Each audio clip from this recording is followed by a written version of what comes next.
बिस्मिल्लाहिर्रहमानिर्रहीम, अस्सलाम वालेकुम। मैं हूं जमशेद खान। आज कौमी असेंबली सेक्रेटरीट में होने वाली जो बेज़ाब्तगियां हैं वो आपके सामने लाऊंगा कि कितनी बेज़ाब्तगियां हो चुकी हैं, कितने अफराद बगैर कवायद और जवाबित के जो है वो भर्ती किए जा चुके थे और किस तरह जो है साबका मुलाजमीन को अब तंग किया जा रहा है। जो शरीफ थे उनको तंग किया जा रहा है, जो मुलव्विस थे वो जनाब मजे कर रहे हैं। तो बात यह है कि जब आप कौमी असेंबली में दाखिल होते हैं गेट नंबर 5 के साथ, तो आपको वहां पर दो तस्वीरें जो हैं, जिस तरह आप स्क्रीन पे भी देख सकते हैं, दो तस्वीरें आपको चिस्पा होती नजर आएंगी। इनमें से एक साहब जो हैं वो ग्रेड 21 के फयाज शाह हैं, जो एडिशनल सेक्रेटरी कौमी असेंबली पब्लिक अकाउंट्स कमेटी के तौर पर अब से 2-3 महीने कबल जो है वो रिटायर्ड हुए हैं। और उनके साथ इंप्लीमेंटेशन कमेटी के इनाम साहब हैं, जो 19वें ग्रेड में जो है वो रिटायर्ड हो चुके हैं। ये माजरा क्या है? माजरा ये है कि कुछ अरसा कबल जब ये हुकूमत बनी तो पता चला कि यहां पर 600 के करीब जो है कवायद और जवाबित से हटकर लोग भर्ती किए गए हैं, जिनमें से कुछ लोगों ने 100, 150, 180 अफराद तक भर्ती किए हैं। इसके बाद आते हैं दूसरी जानब के कौमी असेंबली में 150 के करीब यहां पर सिक्योरिटी एहलकार हैं, जिन पे 12 करोड़ रुपए उनकी यूनिफॉर्म पर खर्च किए गए। उसके बाद आते हैं कौमी असेंबली के अहाते में एक फुआरा बना हुआ है जिस पर 4 करोड़ रुपए खर्च हो चुके हैं। इसी तरह पार्लियामेंट लाजिस के सामने एक छोटा सा पार्क बनाया जा रहा है जिसमें मोनूमेंट है, जिसमें अभी तक 22 करोड़ रुपए खर्च हो चुके हैं। एक साहब ने तो इंतहाई कर दी कि नेट कनेक्शन पे, इंटरनेट के कनेक्शन पे जो सर्चिंग होती है उसका एक जाली बिल जो है 12 करोड़ रुपए का गूगल का बना के वो पास करवा लिया। और उन्होंने जब दूसरा एक बिल बनाया 4 करोड़ रुपए का, तो वहां पे एक शरीफ किस्म के डीजी साहब थे, तारिक भट्टी साहब, उन्होंने उस पर एतराज लगा दिया। और उसके बाद उनका जीना हराम हो गया। जब तक वो रिटायर्ड नहीं हुए उनका जीना हराम किए रखा। और उसके बाद क्या होता है कि वो 4 करोड़ तो नहीं हुए, लेकिन उस साहब कुछ दिनों के लिए वो खामोश जरूर बैठे रहे, लेकिन मामला खत्म नहीं हुआ।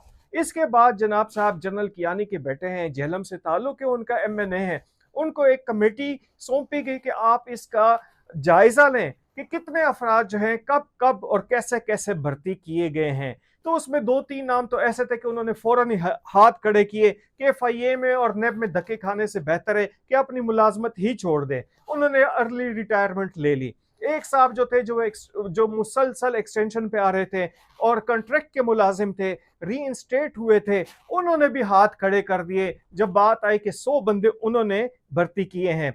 ये एक बहती नदी है जो चली जा रही है। मुझे हैरत इस बात पे हुई कि आखिरकार जो ग्रेड 21 के शरीफ अफसरान थे उनकी तस्वीरें आप लोगों ने चिस्पा कर दी। आपके कुलीग थे, आपको शर्म नहीं आया कि एक दफा उनसे बात कर लेते। मेरी अभी कुछ देर कबल जो है इनाम साहब से बात हुई, उन्होंने कहा शायद इस हवाले से कोई गलत फहमी पैदा हुई। मुहतात अल्फाज में तो उनका यही कहना था, लेकिन मुझे हैरत यह हुई कि ट्रांसपोर्ट सेक्शन में एक ड्राइवर जो जाली अफसर बनकर कौमी असेंबली के अंदर जाली इंटरव्यू, जाली टेस्ट करवाता था, वो तो आ रहा है और जा रहा है। और मौके पर एफआईए ने उसे 62 लाख रुपए जो थे, बिल्कुल 62 लाख रुपए उससे रिकवर किए थे कौमी असेंबली के अंदर से।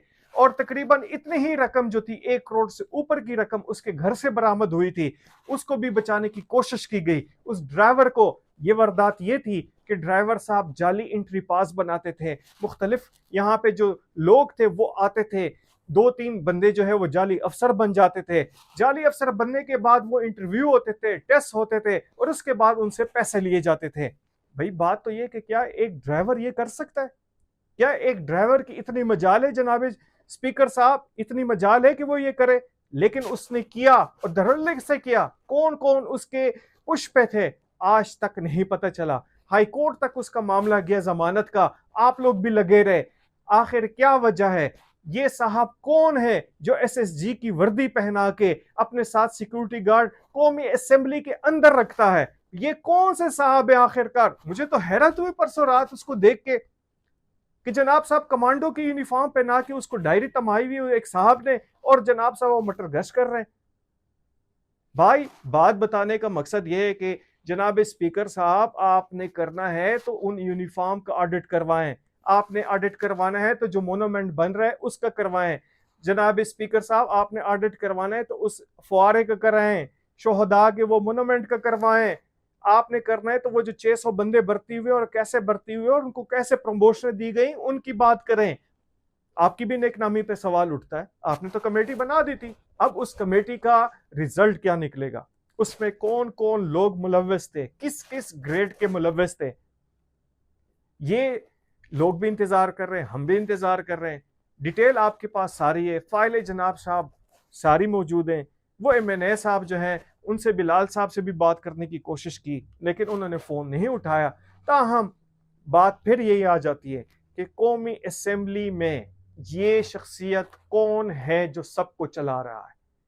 आप इस बात को देखें कि कौन सी सरकारी गाड़ियां हैं जो रोजाना G13 से दूध लेने के लिए रवात तक जाती है, दिन में 2-2 दफा। आप उनका पता करवाएं। वो कौन सी सरकारी गाड़ियां हैं जो फैसलाबाद तक जाती हैं और आती हैं, आप जरा उनका पता करवाएं। ये किन के नाम पे इशू हुई है, मोनेटाइज पॉलिसी के तहत उनको अलाउ भी है या नहीं, वो आगे अलाउंस भी ले रहे हैं। किसने अपने बेटों को किस तरह भर्ती करवाया और किस तरह अगले 17वें 18वें ग्रेड तक वो लेकर आए, कौन थे वो लोग, कौन है वो लोग, ये आपको बताना चाहिए। जो कमेटी आपने बनाई थी उसका रिजल्ट भी आना चाहिए। आज इतना ही, इजाजत दीजिए, अल्लाह हाफिज।